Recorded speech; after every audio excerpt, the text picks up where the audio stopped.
Hola y bienvenidos al canal de Casos y Sucesos.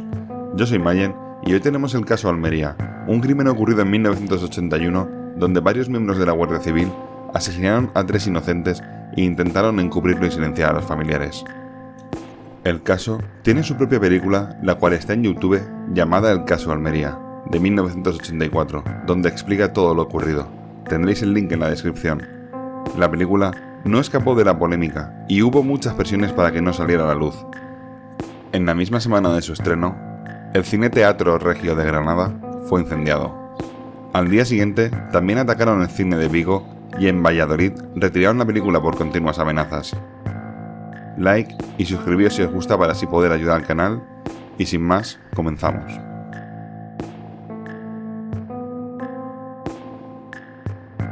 El 7 de mayo de 1981, 3 jóvenes se citaron en Santander y emprendieron un viaje de más de 1000 kilómetros hacia Pechina, en Almería. Juan Mañas tenía 24 años y esperaba reunirse con su familia en dicha localidad para celebrar la primera comunión de su hermano Francisco Javier. Luis Montero era de Salamanca y tenía 33 años. Luis Cobo era de Santander y tenía 29 años y un SEAT 127 listo para el viaje. La primera noche del viaje la pasaron en Madrid. El coche de Cobo empezó a dar problemas por el camino hasta que finalmente se averió en el Provencio, Cuenca. Dejaron el coche en un taller y un mecánico los acercó hasta Villarrobledo, en Albacete, para que pudieran viajar en tren hasta Alcázar de San Juan, en Ciudad Real, para que hicieran un transbordo en tren con Andalucía. Pero el tren salía de madrugada, así que tuvieron que alquilar un coche. En la estación de Alcázar de San Juan, unos taxistas y trabajadores de Renfe les dijeron que en la localidad vecina de Manzanares podrían alquilar un coche, y es así como Luis Cobo alquiló un Ford Fiesta verde. El día 9, después de que los jóvenes ya hayan llegado a Pechina, los periódicos publicaron los rostros de 2 miembros de ETA, a quienes la policía atribuía el atentado contra el teniente general Valenzuela. Ellos eran José María Bereizuarta, alias Chema, y José León Mazusta, alias Fresqui. En Alcázar de San Juan, los taxistas y operarios de Renfe examinaron las fotografías de los hombres en los periódicos y recordaron a los 3 forasteros del coche averiado. Se convencieron de que debían de ser ellos. Fueron a presentar una denuncia a la Guardia Civil y a las 2 de la tarde, la Guardia Civil fue al lugar donde alquilaron el Ford Fiesta para coger la documentación del coche. La Dirección General de la Guardia Civil emitió una orden de búsqueda de un Ford Fiesta verde y la Comandancia de Almería recibió el aviso. A las 8:30 de la tarde, localizaron el coche en Roquetas de Mar. A las 9, la Guardia Civil arrestó a los 3 jóvenes en la puerta de la tienda de souvenirs Renate. No se volvió a saber nada de ellos hasta la madrugada siguiente, cuando aparecieron muertos dentro del Ford Fiesta, calcinado en una cuneta de la carretera de Gergal.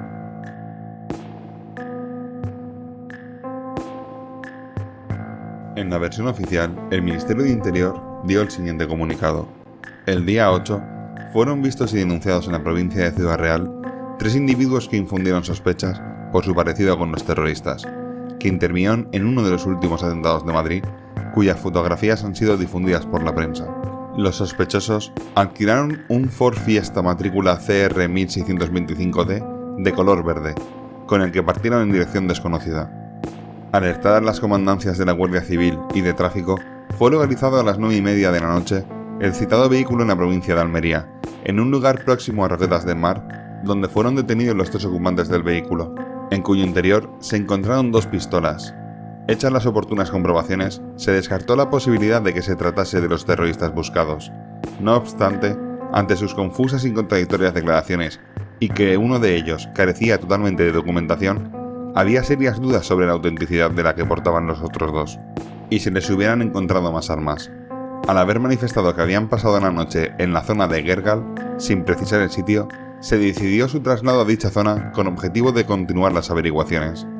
El convoy se efectuó con un vehículo de la Guardia Civil en cabeza, seguido del Ford Fiesta, conducido por un guardia civil acompañado de otro, y los 3 detenidos en la parte trasera del vehículo, marchando a continuación otro coche de la Guardia Civil, con un total de 3 coches. A la altura del kilómetro 8 de la carretera C326, los detenidos se abalanzaron sobre los guardias, produciéndose un forcejeo y quedándose el vehículo sin control, de que se arrojaron los 2 guardias civiles. Ante tal situación, los ocupantes de uno de los coches de escolta abrió fuego sobre el Ford Fiesta, que se salió de la carretera y cayó por un terraplén y se incendió inmediatamente, resultando muertos los 3 detenidos. Los guardias civiles ocupantes de este coche sufrieron heridas de pronóstico reservado y leve. Se está procediendo a la identificación de los citados individuos, cuyas edades aparentan ser de unos 30 años. Al día siguiente del entierro, el 15 de mayo, compadeció desde Granada en una rueda de prensa el ministro del Interior Juan José Rosón, que comentó lo siguiente: en relación con los sucesos ocurridos en Almería en el pasado día 10, y con independencia de las actuaciones judiciales que se están llevando a cabo, así como el expediente gubernativo iniciado, lo que sí puedo afirmar, aparentemente, es que estamos ante un trágico error que había que enmarcar en un ambiente de tensión y en una serie de informaciones erróneas, pero que habían sido contrastadas por distintas personas. El hallazgo de armas en el vehículo de los detenidos reforzó las sospechas y se confundieron con terroristas, los que no eran más que delincuentes comunes. Solo me queda añadir que, de acuerdo con la información de la que dispongo, queda totalmente descartado que se hayan empleado malos tratos. El 18 de mayo se filtró a la prensa que los fallecidos podían ser miembros de apoyo de ETA y que Luis Cobo podría haber sido uno de los autores del atentado en Madrid, que el traslado a Almería de los 3 jóvenes podría haber sido para que los etarras pudiesen huir sin tanta presión policial. El mismo día, el juez especial Ángel Tortosa comenzó a tomar declaración de los 11 guardias que había citado y que habían participado en el convoy que trasladaba a los 3 detenidos. Según la versión oficial, 3 viajaban en un primer coche, 2 en el Ford Fiesta verde con los 3 detenidos, 3 en el coche que los seguía y otros 3 en el último vehículo. Ya no eran 3 coches, sino 4. El 21 de mayo, el ministro de Interior dijo en un nuevo comunicado que el teniente coronel de Almería estaba de baja por enfermedad desde el día 10. En torno a la asistencia de viajeros, un grupo de personas se acercó, según la información, más tarde, cuando el incendio prácticamente estaba acabado. Se acercó y conversó con la Guardia Civil que estaba allí, y les explicaron que aquello estaba acabando y que estaban esperando porque había la hipótesis de que explotaría el depósito de gasolina. Y hasta aquí la versión oficial que intentaron hacer creer a la gente. Ahora iremos a lo que pasó realmente. Antes de pasar a la verdad, quería comentar que cuando se estaba destapando todo, se empezó a filtrar información a la prensa de que en la zona de Almería se había detectado presencia de etarras antes del atentado de Madrid, que disponían de 3 pisos francos y que había aparecido una agenda con los teléfonos de los dirigentes de ETA en un restaurante de la zona. Toda esta información fue desmentida por ETA.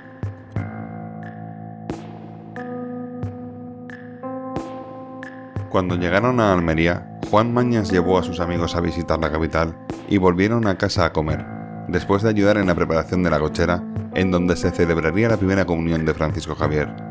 Decidieron dirigirse a Roquetas del Mar para dar una vuelta, tomar algo y hacer unas compras. Dejaron el coche en la avenida principal y entraron en una zona comercial a eso de las 9 de la noche, cuando, estando en el comercio, fueron detenidos a punta de pistola y conducidos a la comandancia de la Guardia Civil. A las 6 de la mañana del día 10 de mayo, en casa de los Mañas, Francisco Javier estaba nervioso por la primera comunión. Se despertó y comprobó que su hermano y sus amigos no habían llegado y avisó a su madre. Comenzaron a alarmarse y realizaron algunas llamadas a hospitales, policía y Guardia Civil sin ningún resultado.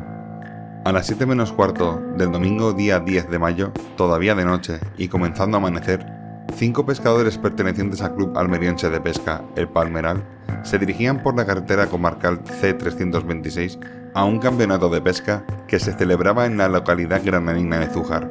Cuando estaban en el término municipal de Gergal, observaron a lo lejos llamas y humo, y 1 kilómetro después comprobaron que era un coche el que ardía al fondo, de un terraplén a unos 3 metros de la carretera. Observaron a varias personas de paisano que contemplaban el incendio. Cuando detuvieron el coche se les acercó uno que se identificó como miembro de la brigadilla de la Guardia Civil, los cuales eran los guardias de paisano.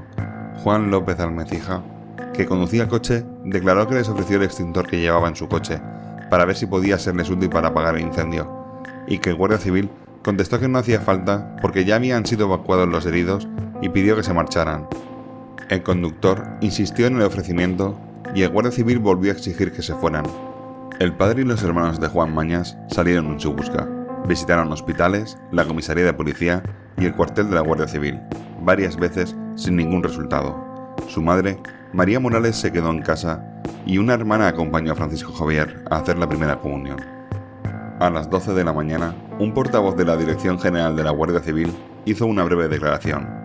En la mañana de hoy, en la provincia de Almería, fuerzas de la Guardia Civil hicieron frente a 3 hombres armados que resultaron muertos. Después de estas declaraciones es cuando el Ministerio del Interior contó la versión oficial. Mientras tanto, la familia de Juan Mañas seguía insistiendo en la comandancia y en el cuartel de la Guardia Civil y recibían las mismas respuestas, que allí no tenían constancia de su detención. La familia ya tenía la sospecha y casi la certeza de que los 3 jóvenes fallecidos de los que hablaban en los informativos de radio y televisión eran Juan y sus amigos. Pero el Ministerio del Interior no facilitaba la identidad de las víctimas y los Mañas llamaron a Santander y se enteraron de que el sábado por la noche habían llamado al domicilio de Luis Cobo desde Almería, preguntando por su aspecto físico. También fueron agentes a su domicilio interesándose por la posibilidad de que fuera de ETA. El lunes, pasadas las 3 de la tarde, 3 guardias civiles de paisano del cuartel de Viator llegaron a casa de Juan Mañas y les comunicó a la familia, oficialmente y por escrito, que había fallecido. Se les dio un plazo de 48 horas para el reconocimiento del cadáver. La familia acudió al juzgado en donde se instruían las diligencias y les mostró el carnet de identidad de Juan, las ropas y 3 cadenas, una de ellas quemada para que las identificaran. Los presionaron para que se llevaran el féretro, pero con la condición de no abrirlo. A las 8 de la tarde trasladaron el cadáver a Pechina. En la misma cochera donde iban a celebrar la primera comunión de Francisco Javier, instalaron el velatorio. Mientras tanto, Faustino Montero, hermano de Luis Montero, fue a Almería y se puso en contacto con el abogado penalista almeriense Darío Fernández Álvarez, que le acompañó al juzgado a recibir la comunicación del fallecimiento de su hermano y de Luis Cobo. Después, acudió al depósito del Hospital Psiquiátrico de Almería, en donde estaban los cuerpos, y les fue realizada la autopsia. Les pusieron numerosas trabas para poder acceder a verlos. Faustino se encontró el cuerpo de su hermano, sin piernas y sin brazos, agujereado en varios lugares del torso y de la cara. El 12 de mayo, por la tarde, fueron enterrados en Pechina los restos mortales de Juan Mañas. Tanto el velatorio como el entierro fueron una manifestación de indignación. La gente se puso a gritar que dónde estaban los que cantaban el cara al sol y que decían arriba España. La madre de Juan, en un momento determinado, se levantó y dijo: «Esto es un crimen, son fascistas y criminales los que han matado a mi hijo, un obrero trabajador bueno y honrado». Los cadáveres de Luis Cobo y Luis Montero fueron trasladados a Santander y el jueves día 14 fueron enterrados. Durante los entierros se escuchaban gritos tales como «policía asesina» o «libertad y justicia». La madre de Luis Cobo hizo unas declaraciones: «Yo me moriré sin perdonar a quien nos ha difamado. Ellos han muerto por un error, pero después han difamado su nombre. Les han acusado de bandidos, de delincuentes vulgares, y eso no se lo puedo perdonar. Me moriré con esa creencia y que Dios me perdone porque soy católica, pero eso no se lo perdono a nadie, aunque me condene». Tras el entierro, las familias comunicaron que habían nombrado acusador particular al letrado Darío Fernández Álvarez. Darío declaró que a su juicio los jóvenes eran ya cadáveres antes de ser carbonizados y que los cuerpos podrían presentar impactos de bala con trayectorias muy extrañas. Uno de los fallecidos no tenía brazos ni piernas, considerándose muy improbable que el fuego hiciera desaparecer totalmente uno de estos miembros, por lo que posiblemente habría que realizar una exhumación para poder realizar nuevas diligencias. Tuvieron muchas dificultades para poder hacerse con el informe del forense, al que pudieron acceder con la amenaza de no hacerse cargo de los cuerpos. Alrededor del coche incendiado, donde estaban los cuerpos, se habían encontrado numerosos casquillos y que las 2 pistolas que, según la Guardia Civil, se habían encontrado en el coche en el momento de la detención, nunca más se supo. En esos días, también comenzaron las presiones y las llamadas telefónicas al abogado Darío Fernández, amenazándole para que dejara el caso. Amenazas y presiones que duraron hasta que se celebró el juicio. Declaró que si no le mataban, llegaría hasta el final de ese asunto. Así sería con la tenacidad de este letrado que se consiguió procesar y condenar a 3 guardias civiles. En declaraciones a la prensa, Faustino Montero, hermano de Luis Montero, pidió explicaciones a Interior sobre las horas que estuvieron detenidos en el cuartel de la Guardia Civil Luis Montero, Luis Cobo y Juan Mañas, y que también tendrían que explicar por qué 5 horas antes de detenerlos la Guardia Civil estuvo pidiendo informes personales a la familia de Luis Cobo y si los telex de la Guardia Civil iban al mando unificado antiterrorista, ya que había muchos puntos oscuros. Muchos medios de comunicación empezaron a tener dudas sobre la versión oficial. Fue muy importante el trabajo realizado por algunos periodistas de la época. El 25 de junio, la Audiencia Provincial de Almería dictó auto de procesamiento contra los 3 guardias civiles, el teniente coronel jefe de la Comandancia de la Guardia Civil de Almería, Carlos Castillo Quero, el teniente ayudante, Manuel Torres Gómez, y el guardia conductor, Manuel Fernández Llamas, quedando fuera los otros 8 guardias civiles que habían participado en el convoy. El 16 de julio se ordenó la exhumación de los 3 cadáveres. En el cadáver mutilado de Juan Mañas, que estaba en un avanzado estado de descomposición, se encontraron 5 balas incrustadas en el corazón y en los pulmones. En el de Luis Cobo se encontraron 4 balas y en el de Luis Montero otras 5. En 1984, el Tribunal Supremo confirmó la sentencia de 24 años de cárcel para el teniente coronel Castillo Quero, 15 para el teniente Gómez Torres y 12 para el guardia Fernández Llamas. Hasta que fue confirmada la sentencia y fueron expulsados del cuerpo de la Guardia Civil, cumplieron la sentencia en centros militares y cobraron el retiro de los fondos reservados del Ministerio del Interior. A día de hoy, siguen habiendo 8 guardias que intervinieron en los hechos y que nunca fueron juzgados, ni tampoco la sentencia aclaró definitivamente cómo habían muerto los jóvenes, ni las torturas que habían recibido. Y hasta aquí el vídeo. La verdad es que es un caso que no sé por qué me recuerda un poco al caso Alcácer, ya que las declaraciones oficiales eran incoherentes en muchos aspectos. Espero que compartáis vuestra opinión en los comentarios, sobre todo qué os parece cómo ocurrió todo y si también os recuerdan a algún otro caso. También podéis pedirme casos en los comentarios para traer próximamente al canal. Por último, pediros que si os gusta el contenido, compartáis el canal con vuestros conocidos, para que cada vez seamos más. Un saludo y nos vemos.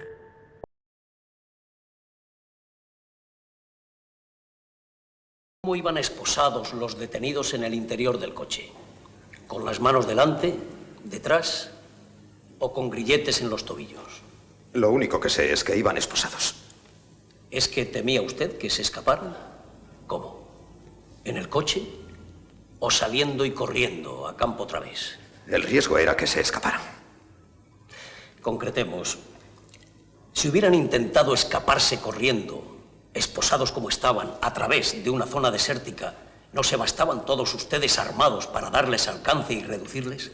Mi impresión era que se habían hecho con el coche. ¿Usted cree que la mejor manera de evitar que un coche se escape es pararse y perseguirlo a pie? Lo hicimos para disparar sobre las ruedas. Pero también se puede disparar desde las ventanillas, sin correr el riesgo de que el otro coche cobre distancia. Es que el coche de los detenidos había perdido aceleración. Entonces, ¿por qué no les rodearon sin necesidad de tenerles que matar?